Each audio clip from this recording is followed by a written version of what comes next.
नमस्कार दोस्त, मेरा नाम रुपेश और आप देख रहे हैं जनरल पब्लिक सेवा। दोस्तों, आज के इस वीडियो में हम बात करते हैं बिहार जमीन सर्वे के बारे में।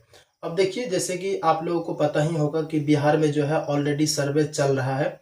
अभी तक जो है बिहार के 20 जिला और जो है 89 प्रखंड में जो है सर्वे चल रहा है, और बाद बाकी जो भी बचा हुआ जिला है उनमें जो है आगे जो इलेक्शन आया था उनके वजह से जो है काम को रोक दिया गया था। पुनः जो है अब आप लोग का सर्वे का प्रक्रिया जो है वो शुरू होने जा रहा है। आप यहाँ पर नोटिफिकेशन देख सकते हो कि आपको जो यहाँ पर पेपर के माध्यम से सूचना आया हुआ है। इसमें बताया गया है कि आप लोग का सर्वे जो है जुलाई से ही शुरू होने वाला है। इस वीडियो में आपको हम ये बताने वाले हैं, अगर आप लोग का जमीन सर्वे नहीं हुआ है तो आप लोग को जो सर्वे में मतलब किस किस प्रक्रिया से सर्वे करवाना होता है, सर्वे में किन किन बातों को हमें ध्यान में रखना पड़ता है ताकि हमारा जमीन जो है कोई हड़प न ले, मतलब बेईमानी न कर ले। अब सर्वे में होता है, ऐसा बहुत होता है भैया, कि देखिए होता क्या है कि अगर जमीन आपका ही है, आपके पास भले उसका खाता हो, खेसरा हो, राकवा हो, और क्या कहते हैं उसको पता नहीं, केवाला हो, खतिहान हो, तैयो आपका जमीन जो आपके हाथ से निकल जाएगा। ये सब काम जो है सर्वे में ही होता है। तो आपको जो है मतलब किन किन बातों को ध्यान रखना है सर्वे में, वो सबसे बड़ा इंपॉर्टेंट है। हम लोगों के एरिया में दोस्तों सर्वे हो चुका है ऑलरेडी, हम लोग का जो वो रिसिप्ट भी आ चुका है। सभी प्रक्रिया हम आपको बताते हैं, किस किस प्रक्रिया से सर्वे हम लोग करवाए हैं, कैसे कैसे हुआ है। और मान लेते हैं अगर सर्वे में हम जमीन को देते हैं और बाद में जो एक रसीद आता है उसमें देखिए कभी कभार क्या होता है कि जमीन आपका घट जाता है, कभी कभार जमीन आपका बढ़ जाता है। तो वो सब अगर हो जाता है तो दोबारा उसको हम कैसे ठीक करवाएंगे, सभी जानकारी हम आपको इस वीडियो में देते हैं। वीडियो को शुरू से लेकर अंत तक जरूर देखिएगा, तभी आपको प्रॉपर जानकारी समझ में आएगा। तो चलिए एक एक करके हम सभी प्रोसेस को समझते हैं। देखिए, सबसे पहले जो है जब आपका मतलब जमीन सर्वे होता है तो उसके लिए जो है आपको फॉर्म भर करके देना होता है। पहले शुरू से ही समझते हैं हम। फॉर्म जो है 282 नंबर, 284 नंबर, ऐसे ही कुछ करके आपको फॉर्म लगता है। वो आप किसी भी साइबर कैफे की दुकान पे जाओगे या फिर जहां पर फॉर्म वगैरह मिलता है, वहां पर आप कहोगे कि हमें सर्वे में फॉर्म मतलब सर्वे के लिए फॉर्म चाहिए, जमीन सर्वे के लिए, तो आपको वहां से फॉर्म दे देंगे। वो फॉर्म को आपको भरना होता है। फॉर्म भरने के बाद आपके पास जो जमीन केवाला वाला है उनका सभी केवाला का जीरोक्स लगाइए उस फॉर्म के साथ। अगर कोई जमीन आपके पास खतियानी जमीन है तो उस जमीन का मतलब खतियान का जीरोक्स करके उसके साथ लगाइए, ठीक है। चाहे वो खतियानी हो या फिर कवाला हो, जो भी हो, उनका आप जीरोक्स करके फॉर्म के साथ में लगाएंगे। उसके बाद जो है आधार कार्ड लगाएंगे कैंडिडेट का, जिसके नाम पर जमीन करवाना है उनका आधार कार्ड लगवाएंगे। अब देखिए, आपको हम एक बात बताते हैं कि जैसे कि आपके दादा या फिर परदादा या फिर मान लेते हैं आपके पूर्वज के नाम से जमीन है, ठीक है, पूर्वज के नाम से जमीन है, अब मान लेते हैं वो नहीं रहे दुनिया में, तो आपको सर्वे में ही जो है अच्छा मौका यही रहता है कि सर्वे में वो अगर दुनिया में नहीं है तो अगर आप उसका वंशज बचे हुए हैं तो वो जमीन को आप अपने नाम पर करवा सकते हैं सर्वे में। वो कैसे होता है कि देखिए, आपको जो है एक वंशावली का फॉर्म भी आपको साथ में लगा करके उसमें देना होता है। वंशावली में ये दर्शाना रहता है कि ये जो जमीन जिसके नाम पर है वो हमारे पिताजी हैं या फिर दादाजी हैं या फिर जो भी हैं वो हमारे ही हैं, और हम जो है उनके वंशज हैं, उसका बेटा है, पोता जो भी है वो हम ही हैं, ठीक है। इस तरह से जो है फॉर्म में आपको वंशावली में दर्शा करके फॉर्म को भरना रहता है।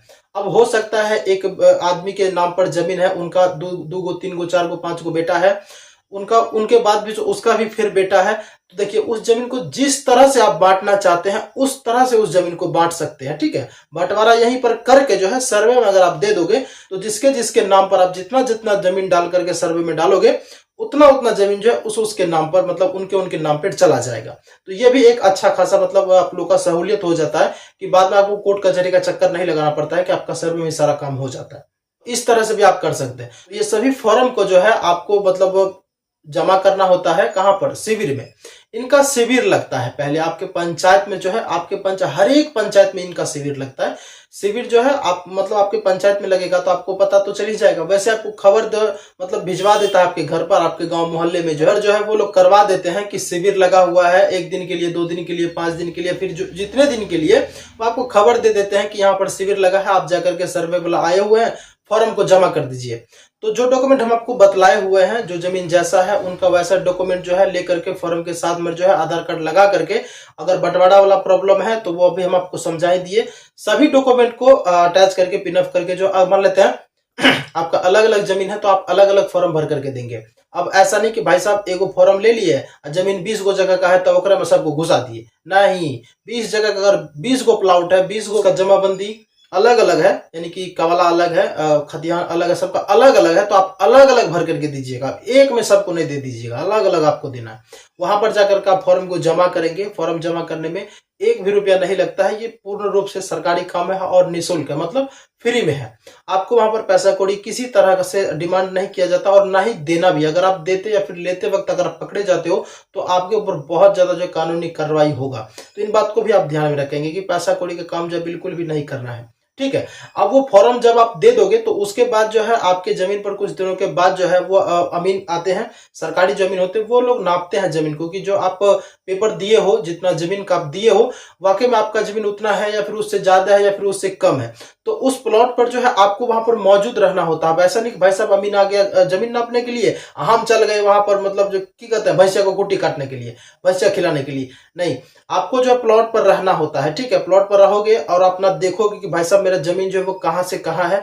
जो हमारा जमीन का खाता खेसरा है वो उसके अकॉर्डिंग जो मेरा जमीन है, जितना जमीन हम मेरा वाकई में है उतना जमीन का नापी हो रहा है या फिर नहीं हो रहा, उससे पूछते रहना है। और आपको चौहद्दी भी मिलाना है कि हमारे अगल बगल में जो लोग हैं वो लोग हैं या फिर वो लोग गायब हो गए। तो अगर मान लेते हैं चौहद्दी अगर आपका गड़बड़ाता है जमीन का, तो आपका जमीन भी गड़बड़ा जाएगा। तो ये भी बात को ध्यान में रखोगे कि देखिए उनके पास सभी डाटा रहता है, आप सब कुछ मिला करके वहां पर वेरीफाई पूर्ण रूप से कर लोगे।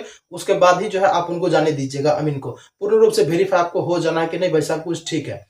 अब देखिए वो जमीन वेरीफाई करके मतलब नाप के चले जाएंगे, तो कुछ दिनों के बाद जो वो आपको बुलाएंगे या फिर जो आपके गांव में जो है वो शिविर लगाते हैं। शिविर लगाने के बाद क्या होता है कि वो आपको एक रिसिप्ट देते हैं। रिसिप्ट जो वही रिसिप्ट देते हैं जो आप पेपर जमा किए हो, और आपका जमीन जो नापी होता है उसी को देखते हुए जो आपका एक रिसिप्ट जनरेट किया जाता है, यानी जिसको रिसीविंग भी आप बोल सकते हो, वो आपका जनरेट करके आपको दिया जाता है।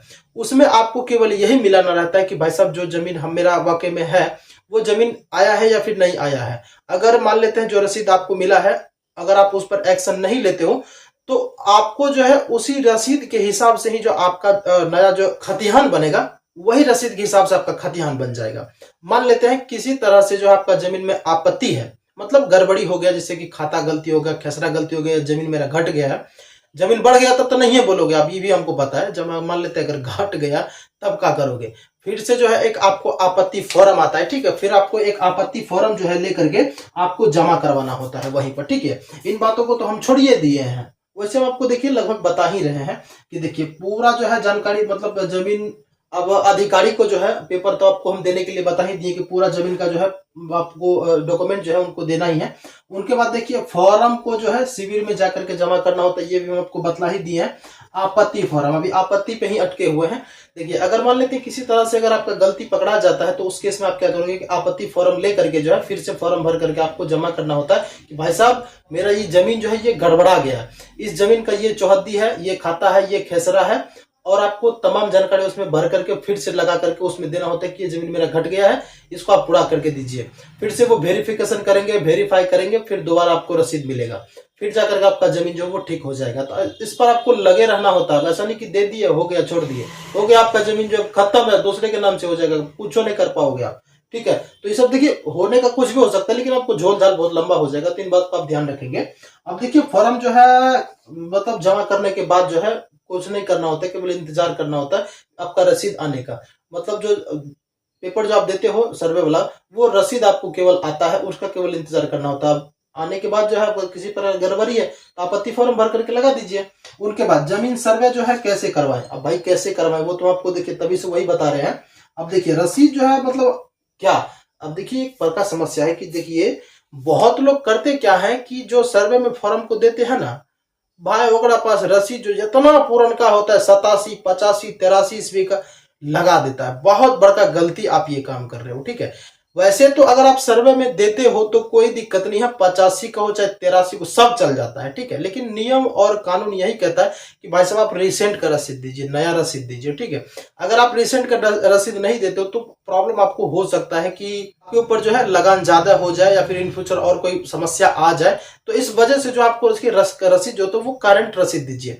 देखिए अभी 2024 और 25 का रसीद कट रहा है, अगर 22-23 का भी रसीद अगर आप देते हो, 22-23 का या फिर 23-24 का भी देते हो तो आपका चल जाएगा। लेकिन कोशिश करिए आप यही कि हम मतलब रिसेंट का रसीद दें, नया रसीद दें, ताकि हमको बाद में जो किसी भी तरह का प्रॉब्लम का सामना ना करना पड़े।